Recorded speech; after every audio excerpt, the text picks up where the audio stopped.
Hello, and once again, welcome to Salt City Counseling. If you're new here, my name is Scott. I'm a licensed therapist here in the beautiful state of Utah.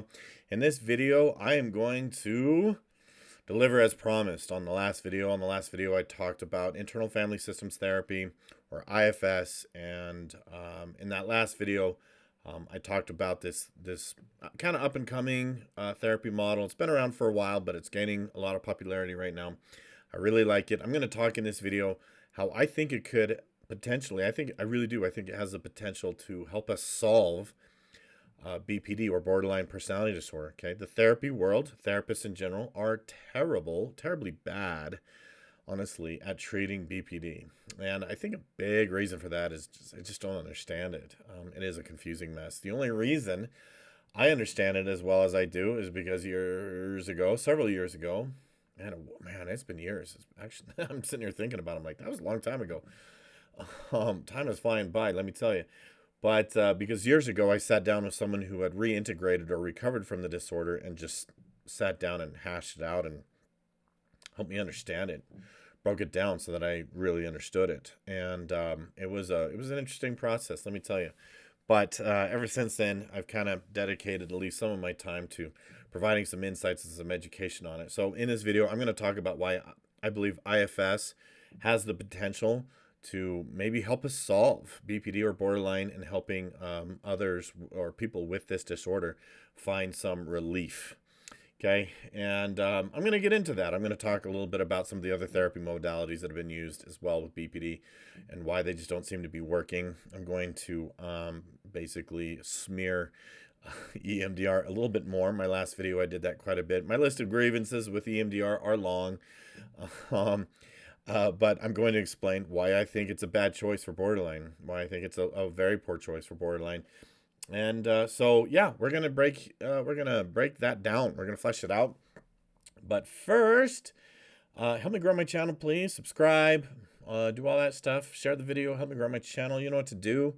If you like my content, you want to keep it going for free, please hit the tip jar. Go buy me a coffee. Link is in the description below. And stay tuned for videos on anxiety, and my anxiety course will be launching soon. I had just finished recording the video yesterday, all of the video. There's a lot of it. There's almost 2.5 hours worth of video. And when I realized that the last few slides, the microphone wasn't plugged in, so I have to redo, I don't know, like 6 slides or something. It's not a big deal. But anyway, stay tuned for that. Okay, so let's get into this.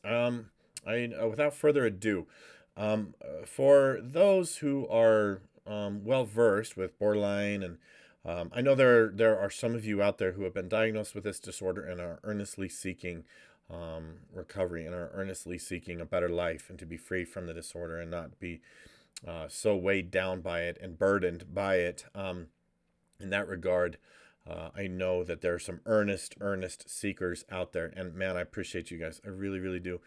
I interact with some people online that are earnest BPD seekers. They have BPD, and they are earnest seekers of relief, and I admire them a lot. I admire them. They're cool. They just are. I really like them. The ones who are embroiled in their disorder, they can be very harmful and very destructive. All that being said, a lot of them have pursued DBT, or dialectical behavioral therapy, for borderline because it was developed specifically for BPD. Here's been my experience over the years. I'm pretty seasoned by now. I'm pretty experienced with all of this. Here's my honest take on DBT. It's not working very well. I do believe that DBT offers some very good skills. It is considered the industry standard for BPD. It has a low success rate. And I think it's easy to blame borderline. I think it's easy to blame them. I think it's easy to put it onto them and say, well, they're hard to treat, which I'm not disputing necessarily, but I think DBT is missing the mark, and here's why. I think DBT fails to address the core issue. DBT focuses on skills, core skills to manage thoughts, manage emotions, and manage behaviors.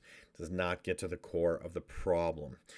With personality disorders, the core of the problem is A, trauma, and B, the personality disorder itself. And what is that? That is that the core self or the personality has been basically shattered, or it's broken into pieces. It's fragmented.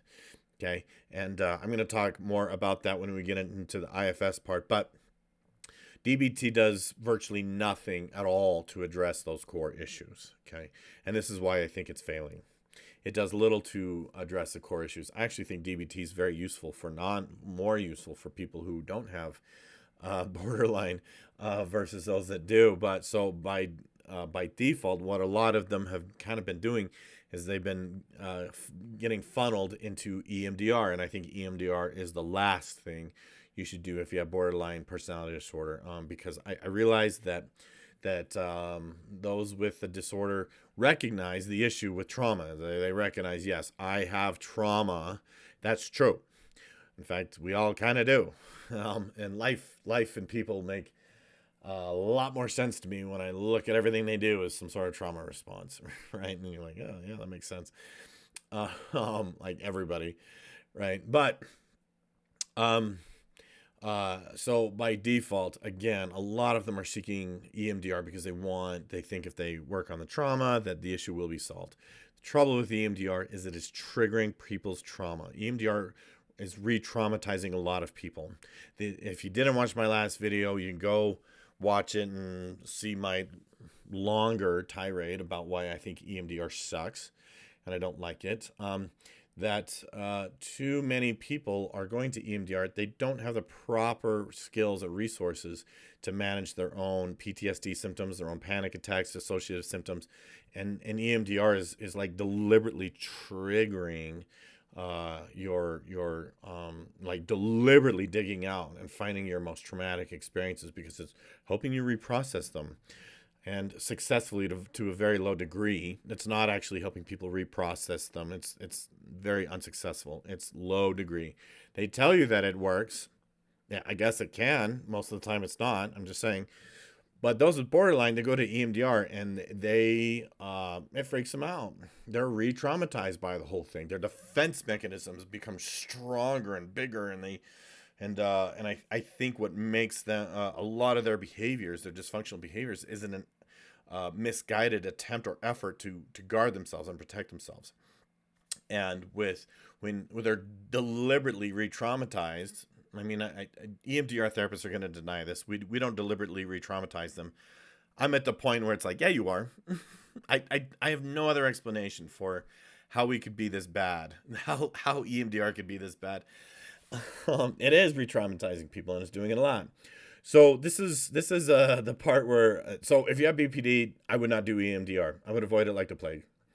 And EMDR therapists are going to tell you it's the bee's knees and it's the cure-all and it's the magic bullet. It's not. They might just want your money.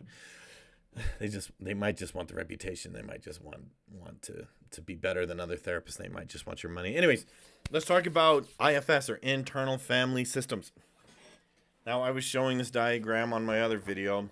You got to think of, right, the self is basically broken into pieces or fragments, okay? Now, if you have BPD or borderline, right, there might be a lot of these different pieces or different fragments. I'm gonna draw up a better one that I think better reflects IFS. But think of these in different parts, right? So if the individual is highly fragmented, the purpose of IFS is to basically isolate different parts, or what I call fragments, and to access them and communicate with them and address them on an individual level in a supportive and healing way, to listen to them, to understand them, and to help guide them or direct them into a more productive way of helping the individual. So there are several things that I like about IFS and why I think it could be really, really good for BPD. I don't have my notes in front of me. I'm just remembering that I don't have my notes in front of me. So from the top of my memory, number one, it is a no bad parts approach, right? It is intended to approach each of these parts of you as though they are doing their best to protect you from additional hurt, harm, and trauma. Okay, and instead of being like you're bad and we don't like you, right, for someone who has borderline, that causes them to see you as a villain, right? They might see you as a villain, as though like, oh, this is another person who has the potential to abandon me and traumatize me, right? But if we approach each part as a protector, they're trying to protect that individual, and we communicate, we talk with, and we interact with that part and get on the same page with them. We understand them so that they're seen and heard. Years ago, when I was talking to this individual who had recovered from BPD, she told me that you need to see her. She kept using this language I didn't entirely understand at the time. You need to see her and you need to understand her. You need to find her and you need to see her. Now that presents a big challenge with BPD because of how many different parts or different fragments there are. So with IFS, we're trying to figure out which part or fragment that we're actually working with or discussing. The other goal of IFS is to untangle the parts from the self, right? If we go back to the diagram, right, we build off the notion that there is a core self, okay? And the more that we can integrate these parts to the core self, the more ego strength that person is going to have. That's what we want. And so the idea is to find the piece or the fragment or the part that is causing the distress at the time, that is causing the crisis, right? Because with BPD, there's always a current crisis. And usually in therapy, what I had tried to do in the past was try to bypass it. Like, it's just drama. It just seems like drama. But really, it's a message from one of these parts. And so we address the part and the core message there and use it as a pathway to get to that part that is protecting the individual or thinks it's protecting the individual. So to me, IFS has the potential to actually address the core of the problem happening with BPD, and it is the fragmentation of the self. In fact, the whole therapy model is built around this basis to get to the root of the problem, and that is that the person is fractured and fragmented and is in pieces, and to work with those parts instead of seeing them as a symptom and treating them like just like it's drama. We treat it like this is the process of healing. Okay, so that's one of the reasons why I really like IFS, and I think it has potential for BPD. Another main reason is that this approach has the potential to treat both the personality disorder and the trauma at the same time. So each fragment or piece or part can, it seems, represent a different trauma or a different breaking off point. And by addressing the individual part, untangling it for the self, and then isolating it, basically accessing it, understanding it, approaching it with kindness, approaching it with care, approach it with understanding, listen to it, understand it, see it, and help it integrate with the higher self, with a greater self. I think that has potential to help create a greater sense of healing. So one of the great things about IFS, I believe, is that for borderline, it has a potential to hit both of the core problems of both trauma and the personality disorder at the same time. And I think that's freaking fantastic. I think that's wonderful. I'm pretty excited to have found some dude that went through the trouble of hammering out this therapy models and inventing the wheel. I think it's great. So there are other reasons why I think IFS has the potential to be a great thing for BPD. But this video is starting to run a little bit longer than I wanted to. And so feel free to put your questions below, your comments below. I'll do my best to get to them and make separate videos on them if you'd like. But if those of you out there who are earnest seekers to solve your BPD, I would seek after internal family systems therapy, or IFS. This is a good book. No bad parts. This is written by the guy that developed this therapy model. No bad parts. It's a good book. Okay, so I'll just leave this little tidbit, and then I'm gonna end this video. When I say earnest seekers, I mean earnest seekers, serious and honest seekers of recovery, of solving it, IFS comes with the goal of being soft-handed and kind, and looking at all of your parts as none of them being bad, and not treating any of them bad. And that's one of the things I like about it. That I think it has the potential to help solve BPD, and it really is, man. I'm turning into a quick supporter of, and I'm reading the books, and I've been applying some of the basics in therapy, and I think it's really excellent. So one thing that you have to understand is that if you want to solve BPD and borderline, you got to show up. Okay, you have to show up in earnest, at least to a degree. Okay, understand that there are parts of you that will resist, that will fight, and that's okay. That's okay. We can learn to work with those parts, and that's the goal of the whole thing. Anyways, thanks for watching. Feel free to put your questions in your comments below. I would love to hear your thoughts, love to hear your questions, and love to get additional questions on which to make maybe some additional videos if that would be helpful. Thanks for watching. We'll see you in the next one.